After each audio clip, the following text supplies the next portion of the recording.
Hey, this is Doug from Doug and Nikki. Yes, I am here in the kitchen today because it is blistering hot today. I was excited to do this unboxing, so I just set it up here to do this for you. So in this video up here above, you see me flying this already. I'm gonna fly this, test it out, share it with you so you can see what the images look like, how it flies, that kind of stuff. Then I'm gonna come back, I'm gonna give you a Doug score from 1 to 5, let you know what I thought of it, you know, what my experience was. And then finally, at the end of the video, if you wanna come back to the past here, we're gonna unbox this, see what it comes with, talk about its features and that kind of stuff. So let's go fly it.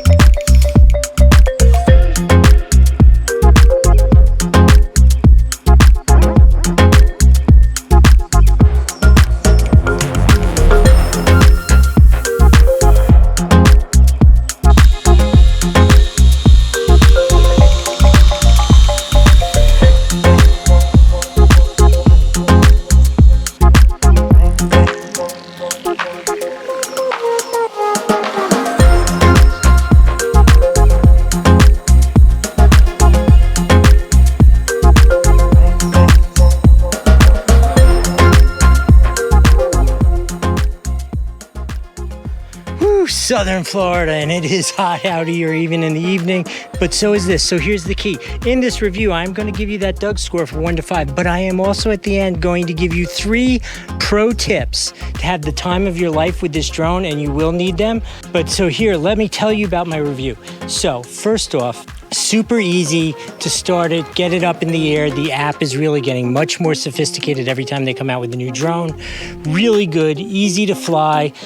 The battery time I find a little on the low side of the estimate, but plenty good for playing and having a good time. Comes with 2 batteries, so you just keep one charging while you're playing.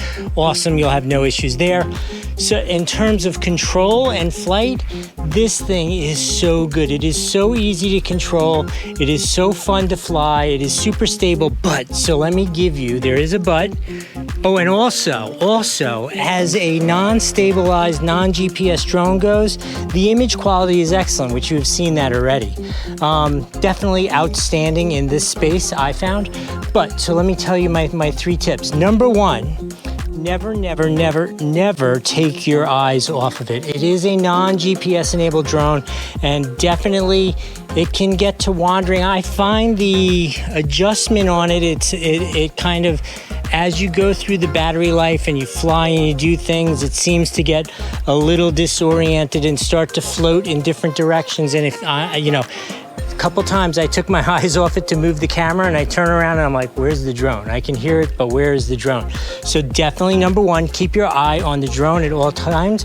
Number two, you have to keep monitoring and adjusting the drone and its stability so it hovers nicely where you want. It doesn't go wild, it doesn't get crazy, but definitely like I said, as the battery gets a little lower, as you move it around, fly it around, disorient it, you know, you go to let go of the controls and hover, and it's like, and just sliding, not a big deal. But when you're flying and you want to be accurate and you want to maybe be able to let go of the controls for a moment and look at it and reorient yourself, you don't want it to continue to move. So if you just, every once in a while when you see it creeping, just make that little subtle adjustment. It's super easy. You just press down on the left stick and adjust the right one in whichever direction you want it to move. It calibrates it really well, really easily. It's a no-brainer, and it really changes your experience flying. And the third and final one, definitely watch the battery, because a couple times I caught myself, I was like flying around, and then I was like, why isn't it coming back? And why is it kind of moving in a different direction than I expected? And every single time the battery was getting low on the drone, and it definitely, you know, it loses its peak performance. It loses a decent amount of performance, to be honest, as the battery gets low and gets wearing out. So number 1, I would say, you get to 3/4 battery, just land it, put it away, charge it up again. But if you're gonna go to the end, definitely keep your eye on it, because as it gets there to the end, you definitely kind of lose some of the control that you're used to with it. But overall, for what this costs and what this is, it is ridiculously cool, and absolutely 5 rotors out of 5 rotors on the Doug score.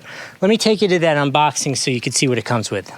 All right, we're here in the past. You've seen it fly, you watched the review, and now you want to see what's in the box and hear about its features. So let's do that. Let's open it up, see what it comes with, and talk about its features. So this is Holy Stone's new entry-level drone. It's an HD camera, which is a 1080. It's a 2.4 gigahertz bandwidth, which means you're going to get really nice range. It's nice and light, so you're not going to have to register with the FAA for it. I'm going to make you wait for that stuff. Let's see what's in this box. A fully modular battery, a replacement set of blades in case you need those, the charger for the battery, and the tool to install the blades. All very nice that you have that included in the kit. Here is the remote control. Oh, they give you a little quick overview so you know what all the functions are. So on the remote control, you have all your standard functions. You have lens up, lens down, take video, take a photo, on, off, take off, high speed, low speed, headless mode, all your normal features. Ergometrically, it's really nice with these handles like this. Here's where your camera is gonna go for your FPV. All right, you want to see the magic piece? Let's go to the magic piece. Here it is. Ooh, check this out. This is a sweet looking little drone. Super light in your hands, but it still feels like a really nice quality piece. And it does come with a second battery, so it comes with 2 batteries for a nice long flight time. I do believe these are not brushless motors. Here's the 1080 camera, so you could see that. Wow, this thing looks really neat. I think the only thing left to do is I gotta take it out and fly it. You already saw it fly, but I haven't gotten to play with it yet. So it's time for Doug to play. I hope that was helpful. We'll see you next time.